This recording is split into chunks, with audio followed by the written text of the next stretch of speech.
السلام علیکم ورحمۃ اللہ وبرکاتہ۔ وعلیکم السلام ورحمۃ اللہ وبرکاتہ۔ کیسے ہیں جاوید بھائی؟ خیریت سے؟ الحمدللہ خیریت سے۔ جاوید بھائی ماشاءاللہ سے آپ نے ہمارے ساتھ 20 دن کا عمرہ کیا نور الحرمین کے ساتھ، اور کون سے آفس سے بکنگ کروائی تھی آپ نے؟ ہم نے کروائی تھی ناگن چورنگی سے۔ ناگن چورنگی والی برانچ سے بکنگ کروائی تھی۔ اچھا، مجھے بتائیں مکے مدینے کے معاملات کیسے رہے؟ ہوٹل کے حوالے سے بتائیں۔ نہیں، ہوٹل تو اچھی تھی، مکے کی بھی تھی، مدینہ کی بھی ہوٹل ماشاءاللہ اچھی تھی۔ میرے مکے مدینے کے اسٹاف کا رویہ آپ کے ساتھ کیسا رہا؟ بندوں کا؟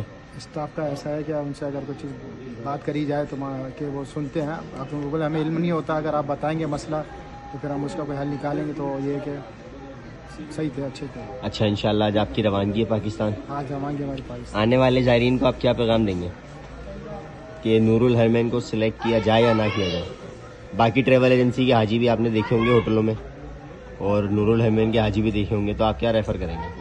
نہیں، یہ کہ ان کو جب چیز کا پتہ چلتا ہے کہ بھائی ہمارا حاجی آنے والا ہے یا ہمارے حاجی کوئی تکلیف ہے، انہوں نے فون کیا ہے تو فوراً اس کا رسپانس دیتے ہیں اور وہ آتے ہیں، معلومات کرتے ہیں بھائی کیا چیز ہے، کیونکہ وہ ان کو اعلان تو نہیں ہوتا، اب چیز کا مسئلہ ہوتا ہے، جیسے ہمیں کوئی مسئلہ ہوا تو ہمیں ان کو بتایا تو بولے ہاں ٹھیک ہے ہم اس مسئلے کا حل نکالتے ہیں، تو وہ کر دیتے ہیں۔ اور اس کے علاوہ زیارت وغیرہ میں ماشاءاللہ اچھی طرح ہمارے رمضان بھائی مدینہ والے انہوں نے بھی اچھی کرائی، اور یہاں جو دوسرے تھے بلال بھائی انہوں نے بھی اچھی طرح ہمیں کروائی، اور مدینہ جو کمٹمنٹ کراچی میں آپ سے کیا گیا وہ یہاں پہ پورا ہوا؟ ہاں، جو انہوں نے بات کہی کہ بھائی آپ کو یہ یہاں زیارتیں وغیرہ کروائیں گے، ہوٹل وغیرہ جو انہوں نے بتایا تھا وہ بھی ان کو کمٹمنٹ انہوں نے پورا کیا ہوا۔ چلیں، اپنے بہت سارا خیال رکھیے گا، انشاءاللہ۔ انشاءاللہ اللہ پاک آپ کو ساتھ خیر پاکستان لے کے جائے۔ آمین۔ اللہ حافظ۔